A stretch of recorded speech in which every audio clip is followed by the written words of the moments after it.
Salam, hər vaxtınız xeyirli olsun dəyərli izləyicilərimiz. İslam deyir ki, verilişinin növbəti buraxılışında sizlərlə görüşə Quran oxumağın fəzilətləri mövzusu ilə gəlmişik. Hər insana həyatına istiqamət verən, nur saçan rəhbərə ehtiyac var.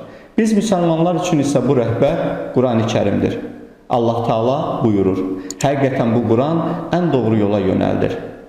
Quran insanı zülmətdən işıqlığa çıxaran, ona həqiqəti, əxlaqı və doğru yolu göstərən ilahi kəlamdır. Quran-ı Kərim bizlər üçün ancaq kitabdan ibarət deyil, eyni zamanda yaşanılası və həyatımıza tətbiq olunması bir yol xəritəsidir. Bəs bu ilahi kitabı oxumaq bizə hansı mənəvi təsiri göstərir? İnsanın ruhunda nə kimi dəyişikliklər baş verir? Bu və digər sualların cavabını qonağımız İmam Əli Məscidinin imamı Mirzəli Ağa Mirzəzadədən eşidəcəyik. Mirzəli müəllim, xoş gəlmişsiniz. Sizi verilişimizdə görməkdən şadıq. Ümid edirik ki, yaxşısınız. Çox sağ olun, minnətdaram. Dəvətiniz üçün təşəkkür edirəm. Şükür, həmd olsun, biz də yaxşıyıq. Biz təşəkkür edirik, çox şükür. Quranın baharını yaşadığımız Ramazan ayında Quran-ı Kərimlə bağlı mövzuya toxunmaya bilməzdik. Bəzən elə anlar olur ki, gündəlik qayğılar içərisində qəlbimizin boş qaldığını, dünya adına olan sıxıntıların içərisində yox olduğumuzu hiss edirik. Xüsusən o anlarda Quran-ı Kərim oxuduqda bizə bir aramlıq, rahatlıq gəlir. Sualım ondan ibarətdir ki, Quran oxumaq və öyrənməyin insana mənəvi təsirləri nədən ibarətdir? Bismillahirrahmanirrahim. Bağışlayın və mehriban Allahın adı ilə. Həzrət Peyğəmbərimiz buyurur ki, Quran-ı Kərim barəsində əgər istəyirsinizsə siz Allahla danışasınız, namaz qılın. Əgər istəyirsinizsə Allah sizlə danışsın, o zaman Quran-ı Kərim oxuyun. O ki, vurğuladınız, insan həqiqətən dünya qayğıları ilə, maddiyyatla qəlbi dolu və narahat olanda bir aramlıq axtarır, aramlıq istəyir. Bu zaman insanın sığınacağı yeri Quran-ı Kərimdir. Çünki Quran-ı Kərim Allahın kəlamıdır. Həm məzmun olaraq, həm söz olaraq.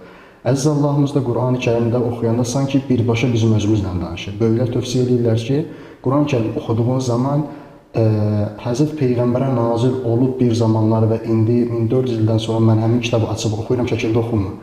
Bu cür oxusan onun sənə təsiri, mənəvi təsiri çox az olacaq. Quran-ı Kərimi açıb oxuduğun zaman sən bu cür təsəvvür edəcəksən ki, sanki Allah Taala həmin ayələri bu anda sənin qəlbinə nazil edir. Ki o zaman Allahın mərhəmət ağzından dırnaq arası edilməz məcazi mənada sənin qəlbinə süzülür və sən o aramlığı, rahatlığı hiss edəcəksən. Quran-ı Kərim yaşayaraq oxumaq lazımdır. Bəli. Çünki Quran-ı Kərim Allahın kəlamı olduğu üçün o kəlamın özünün orijinaldan oxumağının bir öz fəziləti var, üstünlüyü var. İnsanın o rəhmət mənbəyindən gələn bir məktubu oxuması insanın qəlbinin sıxıntısını aradan aparır. Ki, məsələn, hədisdə var, Həzrət Peyğəmbər buyurur ki, hər kəs Quran-ı Kərim oxuyarsa, onun bütün günahları bağışlanmış olar. Və yaxud da ki, Həzrət Peyğəmbər buyurur ki, hər kim Quran-ı Kərimdən bir ayə oxuyarsa, 100 dənə şəhidin mükafatı ona verirlər, savabı ona verirlər. Maraqlı bir sual yaranır. Necə ola bilər ki, mən bir dənə Quran-ı Kərimdən Bismillahirrahmanirrahim ayəsini oxuyuram, amma Allah bu bir dənə ayəni, cümlə oxuduğum üçün mənə 100 dənə şəhidin savabını verir, mükafatını verir. Bunun cavabı çox sadədir. Çünki o ayə mənim qəlbimdə, mənim ruhumda elə bir işlər görür ki, yəni məni təmizləyib o məqama gətirib çatdırır ki, sanki mən 100 dəfə Allah yolunda cihad eləmişəm, öz nəfsimlə cihad eləyib və qalib gəlib və ömrümün sonunda şəhadət məqamına çatmışam. İnsan Quran-ı Kərim yalnız insanın mənəviyyəti ilə bağlı deyil. Yəni, insan təkcə mənəviyyətini, qəlbini aramlaşdırmır. İnsan həmçinin dünyada onun psixologiyasını, rahatçılığını əldə etməyinə səbəb olur. Çünki əvvəldə qeyd elədik, rəhmət mənbəyindən gələn bir ilahi kitabdır. Yəni, orada Allahın qoxusu var, belə demək mümkün, o kəlmələrin özündə, ruhunda. İnsan onu oxuduğu zaman bu dünya maddiyyətinin xüsusiyyəti bundan ibarət ki, insanı özünə cəzb eləsin və insanı sıxsın. İnsan bu sıxıntıdan azad olmaq istəyirsə Allah'a qana aparmalıdır. Ki, Quran-ı Kərimdə bir ayə var, Allah buyurur ki, Allahın əzabından Allah'a sığının. Allahın əzabından Allah'a sığınmaq, yəni mən ki, günahlar etmişəm, bu günahların nəticəsində Allah tərəfindən mənə əzablar gələcək, bəla gələcək, o bəladan amanda qalmaq üçün Allah'a sığının, Allahın kitabına sığının. Və bu dünyada olan bizə olan təsirləri, axirət təsirlərindən biri də budur ki, Həzrət Peyğəmbər buyurur ki, qiyamətin günündə Allah Taala qarilərə, yəni Quran oxuyan şəxslərə belə bir nida gələcək ki, oxu və yüksəl. Nə gözəl hədisdir.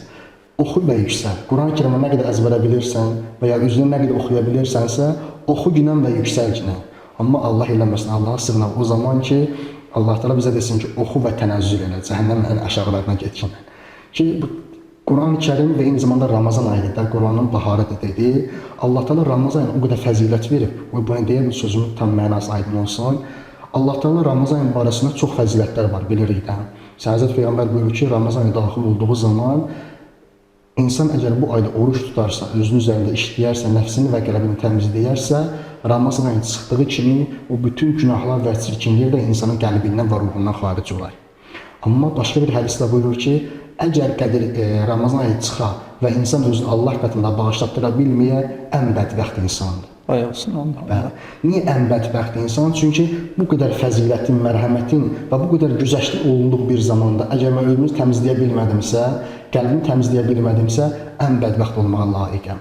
Ki Allah eləməsin, ən bədbəxt insan da bilirik. Tarixdə Həzrət Peyğəmbərdən İbn Mücəm barəsində buyurulur ki, ya Əli, səni bədbəxtlərin ən bədbəxti şəhid eləyəcək. Əgər biz də bu Ramazan ayında özümüzü bağışlatdıra bilməsək, Quran-ı Kerim vasitəsindən, Quran-ı Kerim qiraətindən, oxumağımızla və eyni zamanda ona əməl etməklə, o zaman Allah etməsimizlə həmin İmam Əleyhisselamın qatili ilə bir cərgədə bizim adımız yazılacaq. Ona görə Allah pənah aparaq bu bəladan, bu çətinlikdən və bu sınaqdan. Buna görə Quran-ı Kerim oxumaq fəziləti çoxdur.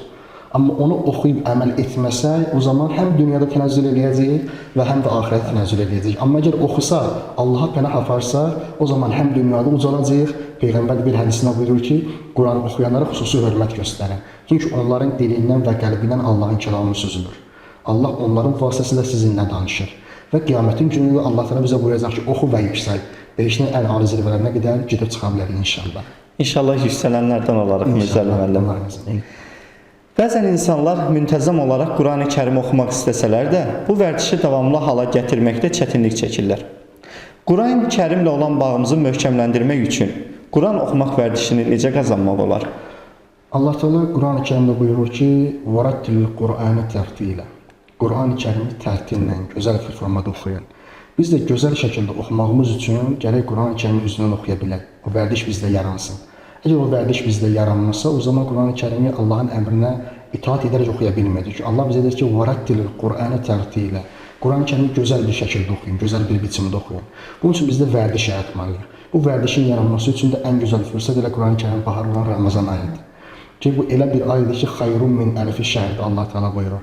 1000 aydan üstündür. Yəni əgər mən bu ayda Bismillah deyib başlasam Allahın adı ilə Quran-ı Kərim oxumağa, öyrənməyə və ya oxuyuramsa, amma zəif oxuyuramsa, bunu gözəl, mükəmməl şəkildə oxumağa çalışsam, o zaman Allahın mənə xüsusi rəhməti və dəstəyi olacaq.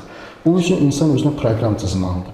Proqram tökməlidir ki, məsələn, gün ərzində bir səhifə və ya 2 səhifə həm oxusun, həm dinləsin qarilərdən birini, məşhur qarilərimizdən və ya öz elə Azərbaycanımız olan qarilərindən də hər hansısa bir qarini dinləyə bilər. Hacı Rüslan var, Hacı İlkin var, dünya şöhrətli qarilərdən Mustafa İsmail var və yaxud da ki, Minşanlı var Quran-ı Kərim. Bunları dinləyərək oxumaq. Məsələn, bir surəni götürsünlər. Məsələn, qısa surələrdə təzə başlayan əzizlərimizdirsə, qısa surə götürə bilərlər. Məsələn, elə ən gözəl Qədir surəsi ola bilər ki, Qədir gecələrindən, fəzilətindən bəhrələnmiş olar. Qədir surəsini götürsünlər, həm özləri oxumağa çalışsınlar üzümdən, həmin oxuyan şəxsi dinləsinlər ki, qulaq eşitsin onu. Çünki qulaq eşitdiyi zaman beynin siqnal ötürür ki, bunu bu cür oxumaq lazımdır. Gözlə də izləsin. Göz də görürsən və göz də ona siqnal ötürür və dil də deyir, vərdiş yaranır. Üç tərəfdən sən bunu yavaş-yavaş oxuyursan. Amma diqqət etmək lazımdır ki, bu bir günlük, 2 günlük, 5 günlük olmasın. Davamlı şəkildə olsun. Bəli. Çünki Peyğəmbərdən hədis var ki, Quran-ı Kərimi tərk eləməyin. Ən azı gündə heç olmasa 50 ayı oxuyun. 50 ay oxuya bilmiriksə, heç olmasa bir səhifə oxuyaq. Ki, gecə yatdığımız zaman və ya gün ərzində müəyyən bir vaxt tapaq, 15 dəqiqə, 20 dəqiqə vaxtımızı ayıraq, davamlı şəkildə Quran-ı Kərimlə məşğul olaq və bir səhifəni oxuyub keçirik. Adətən əzizlər bu cür eləyir. Çünki biz də Allahın izni və lütfü ilə Quran-ı Kərim dərsləri deyirik. Orada görürük. Bəzi təbliğlərimiz olur ki, məsələn, ona bu proqramı verəndə bir səhifəni oxuyur, keçir növbəti gün sabahsı səhifəni oxuyur. Gəlib öbürsü gün, 3-cü gün sən həmin səhifə olan soruşanda artıq oxuya bilmir, çətinlik çəkir. Mükəmməl şəkildə bitirməli olsa yəni. Öyrən mükəmməl şəkildə bir həftədə olsa eyb eləməz. Bir həftə bir səhifəni öyrən mükəmməl şəkildə üzündən oxumağı, təcvid qaydaları ilə və eyni zamanda tərtil şəklində gözəl bir şəkildə öyrəndən sonra keçsinlər ikinci səhifəyə.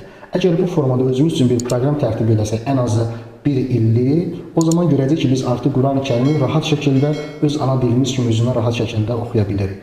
Və Quran-Kərimi bir də qeyd edək ki, ən gözəl, əgər əzizlərimiz başlamışlarsa Quran oxumağa, ən gözəl fürsətdir. Ramazan ayında Qurana baharında başlasınlar. Və oxuya bilən əzizlərimiz varsa, amma biraz tənbəllikləri varsa, yəni də ən gözəl fürsət Qurani-Kərimdir. Tənbəlliyi aradan qaldırsın. Ki, insan öz başına buraxsaq, insan tənbəldir. Ona görə Allah təala bizi məcbur edir ki, bəzən ibadətlərimizdən ki, bizdə o tənbəllik aradan keçsin ki, inkişaf eləyə bilək. Müzəmmil müəllim, ətraflı suallara cavab verirsiniz, təşəkkür edirik. Növbəti sualımı vermək istəyirəm. Qurani-Kərimin ərəb dilində oxunmasının fəziləti məlumdur. Lakin ərəb dilini bilməyən bir şəxs üçün Qurani-Kərimi Azərbaycan dilində oxumaq kifayət edirmi? Qurani-Kərimi ərəbcə oxumağın fəziləti ki, məlumdur. Hamımız bilirik, çünki Qurani-Kərimin orijinalı Allah tərəfindən gələndir. Yəni həm mənası Allah tərəfindən göndərilib Peyğəmbərimizin qəlbinə, həm də ayənin özü, yəni Bismillahirrahmanirrahim necə yazılıbsa, indi Qurani-Kərimlərimizdə o formada Peyğəmbərimizin qəlbinə nazil olub. Ki, tövsiyə olunur orijinaldan oxuyaq. Amma oxuya bilmirəm və indi başlamaq istəyirəmsə oxumağa, bu o demək deyil ki, mən Azərbaycan dilində, öz doğma dilimizdə oxumayam. Mən ancaq ərəb dilindən oxumalıyam, orijinaldan oxumalıyam. Xeyr. Əziz Allahımız Qurani-Kərimdə Peyğəmbərimizin dilindən buyurur ki, və qalər-Rasul ya Rabbi innə qavmi ittəxəzu həzəl-Qur'anə məhcura. Ey Allahım, mənim qövmüm, mənim tayfam, mənim ümmətim bu Qur'anı çox sələn saydılar. Bunu əldən buraxdılar. Və bu məhcur sözün mənası budur ki, yəni bundan yaşamaqlar. Qurani-Kərimin yaşamağının üstündə ki, onun mənasını bilək. Öz doğma dilimizdə oxumalıyıq ki, bu bizim boyumuzda vəzifədir. Əgər mən bunun tərcüməsini bilməsəm, Allahın istədiyi kimi yaşaya bilmərəm. O öz yerində. Bunun üçün də gərək, belə deyək də, öz ana dilimizdə oxusaq əcri mükafatı var. Amma orijinalından oxuduğumuz kimi əcri mükafatı olmayacaq. Çünki bizə tövsiyə olunan orijinaldan oxumaqdır. Amma orijinal ərəbcəsinin yanında da həttəmən mütləq bunun yanında tərcüməsi də olmalıdır. Ki, həm ərəbcəsindən oxuyaq, Allah tərəfindən nazil olduğu kimi bunun fəzilətindən, mərhəmətindən, məğfirətindən faydalana bilər və eyni zamanda onun tərcüməsini bilək ki, Qurani-Kərimdən yaşaya bilər. Ona görə Azərbaycan dilində oxuya bilsək ki, bu özü də bir nemətdir, lütfdir ki, ən azından Qurani-Kərimi tərk etməmişəm. İlahi, sən özün bilirsən ki, dünya işləri mənim başımı qarışdırır və ya cismi olaraq problemlərim var, ərəbcəsini oxuya bilmirəm. Amma mən istəyirəm sənin dediyin dini biləm, yaşayam və buna görə də öz doğma dilimdə oxuyuram. Ki, tövsiyə olunur ki, öz doğma dilimizdə də oxumalıyıq, bilməliyik. Amma əgər ərəbcəsinin mükafatını əldə etmək istəyirsə, təbii ki, ərəbcə oxumalıyıq. Amma doğma dilimizdə oxumaq ki, vəzifədir. Ki, oxunmasaq mənasını bilməyəcəyik. Üzr istəyirəm, belə deyə bilərikmi? Ərəbcə oxuyub mənasını bilmirik. Allah Taala bunun bir fəziləti var, verir bizə. Amma Azərbaycan oxuyuruq ərəbcə, mənasını bilmirik, əməl də etmirik. Amma öz dilimizdə oxuyuruq, əməl də edirik. Bəs bunu müqayisə edəriksə necə? Bunun müqayisəsində ikincisi, üçüncüsü daha doğrusu ən gözəlidir. Yəni oxuyub əməl etməməkdənsə, oxuyub başa düşməyib və əməl etməməkdənsə, elə öz doğma dilimdə oxuyub oxuduqlarıma əməl etməyim ondan daha üstündür. Amma əgər həm oxuyub, həm tərcüməsini bilib, həm də əməl etsən ki, bu ən fəzilətlidir. Fəzilətin üzərində fəzilət nurun ələn nurdur. Bu baxımdan gec olmadan əzizlərimiz həm öz doğma dilində oxumalıdır ki, ərəb dilində oxuyub, amma tərcüməyə fikir verməyən əzizlərimiz çoxdur, çox təəssüflər olsun.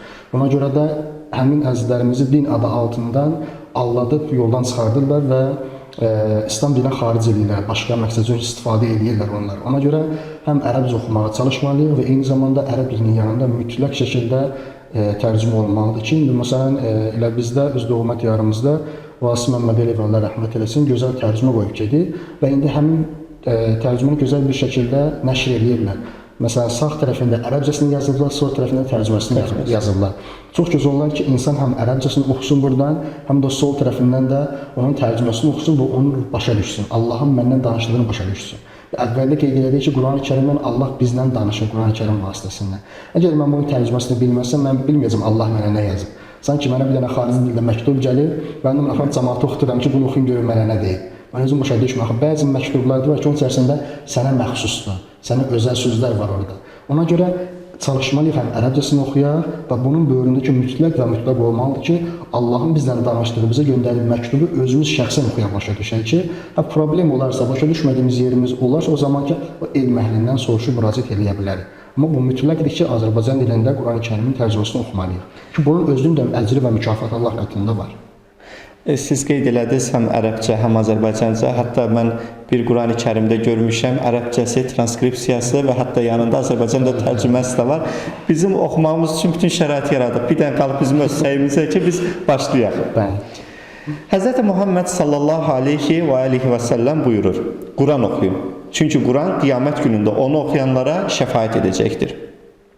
Mirzəli müəllim, xüsusən Ramazan ayında insanlar Qurani Kərimi daha çox oxumağa vaxt ayırırlar. Hətta xətimlər də edirlər. Yeri gəlmişkən, Qurani Kərimi əvvəldən sona nə qədər müddətə oxumaq tövsiyə olunur? Quran-ı Kərimin xətminin zamanı ilə bağlı müxtəlif fikirlər var. Konkret zaman təyin olunmayıb ki, bu müddət ərzində Quran-ı Kərim xətm olunmalıdır. Xətm yəni Quran-ı Kərimi əvvəldən Bismillah, Fatihə surəsindən başlayıb, ta sonunda Fələq-Nas surələrinə qədər oxumağımızdır. Şimdi burada Hz. İmam Sadiq əleyhissalamdan bir hədis var və eyni zamanda İmam Rıza əleyhissalamdan bu istiqamətdə eyni məzmunda hədis var ki, buyururlar ki, biz istəsək Quran-ı Kərimi bir gün içərisində xətm edə bilərik. Çünki bu Quran-ı Kərim bizim qəlbimizdədir, yaşayırıq onu, amma biz bu metodu seçmirik. Biz bunu ən tez qurtardığımız, xətm etdiyimiz zaman 3 gündür. Çünki biz hər ayın oxuduğumuz zaman onun üzərində tədəbbür edirik, düşünürük və onun mənasına fikir verməyə çalışırıq ki, Allah bizdən nə istəyir. Və eyni zamanda ən az 3 gündən tez qurtarılmamalı xətm. Çünki əgər 3 gündən tez olarsa, o zaman bu oxumaq olmayacaq yəni artıq. Çox sürətli bir şəkildə oxuyacaq ki, bu da axı əvvəldə qeyd edir Allah buyurur ki, "Vərattil Qur'ana tərtilə."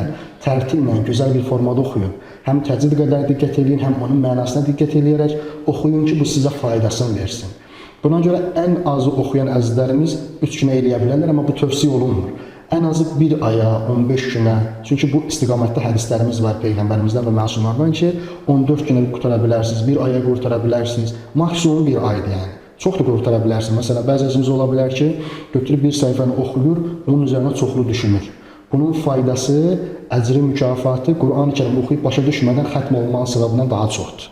Buna görə xətm etməyin zamanı daha çox onu tez sürətli bir şəkildə qurtarmaqdan daha çox, yəni bitirim qurtarım şəklində etməkdən daha çox o ayələrin üzərində düşünərək oxumağımı daha çox tövsiyə olurum. Bu cürdə oxuduğumuz zaman ən azı 1 ay çəkən Ramazan ayı gözəl fürsətdir ki, 1 ay ərzində, yəni gündə bir cüz oxumağına, 10 vərəq oxumağına ki, onun mənasını da ən azından bir göz gəzdirərək xətm edə bilərik. Bunu da buradan deyim ki, bəzi əzizlərimiz var və ya yaşlıdırlar, ya hələ ki yaşları balacadır, öyrənə bilmirlər Quran-ı Kərimi və ya işləri buna fürsət vermir. Həzrət Peyğəmbərdən bir hədis var ki, deyir, əgər istəyirsənsə Quran-ı Kərimin xətminin savabını əldə eləyəsən, yatmazdan əvvəl 3 dəfə İxlas surəsini oxuyun. Yəni Qul Huvallah bildiyimiz surəsini. Qul Huvallahu ahad, Allahu samad, ləm yelid və ləm yulad və ləm yekun lehu kufuvan ahad. Əgər 3 dəfə bu İxlas surəsini əvvəldən sona qədər tələsmədən, yavaş-yavaş, aramla bu ayələrin mənasını diqqət edərək, oxuyaraq xətm edərəksə 3 dənə surəni, İxlas surəsini 3 dəfə bu zaman Əziz Peyğəmbərimiz buyurur ki, Quran-ı Kərim xətm edənin savabını əldə edərsən. Nəinki Quran-ı Kərim xətm edərsən, hə? Quran-ı Kərim xətm etmək özü ayrıdır. Amma bir də var, mənim zamanım yoxdur, işlərim çoxdur və ya yaşım artıq ötüb, mən indi Quran-ı Kərim oxumaq istəyirəm, öyrənə bilmirəm, zehnim götürmür. Peyğəmbər bunlar üçün də bir yol qoyub ki, 3 dəfə İxlas surəsini oxumaqla həmin Quran-ı Kərimin xətminin savabını və mükafatını əldə etmək olar və mümkündür. Allah Teala bizə savab qazandırmaq üçün Peyğəmbərimizin əli ilə bütün asad yolları bizə bildirir. Mirzəli müəllim, çox sağ olun, təşəkkür edirik, əziyyət çəkib gəldiniz. İnşallah siz bayaq qeyd elədiniz sözünüzün əvvəlində Quran-ı Kərimi oxuyub ucalmaq. Allah bizə nəsib eləsin ki, bu Ramazan ayında Quran-ı Kərimi həqiqətən oxuyub ucalanlardan olaq. Bu arzu ilə də sizinlə sağollaşırıq. İslam Deyici kollektiv adından sizə öz təşəkkürümüzü bildiririk. Minnətdarım, Allah razı olsun ki, dəvət etdiniz. Çox sağ olun, təşəkkür ederim. Təşəkkür edirəm. Peyğəmbərimiz Salavatullah buyurmuşdur. Sizin ən xeyirliniz Quranı öyrənən və onu başqalarına öyrədəndir. Ramazan ayı Quran ayıdır. Gəlin bu mübarək ayda Qurana daha çox bağlanaq. Onu oxumağı və mənimsəməyi həyatımızın ayrılmaz bir hissəsinə çevirək. Allah bizi Quranın nuru ilə nurlandırsın və bizi ondan uzaq düşənlərdən etməsin. Növbəti cümə günü görüşmək ümidi ilə Allaha əmanət olun.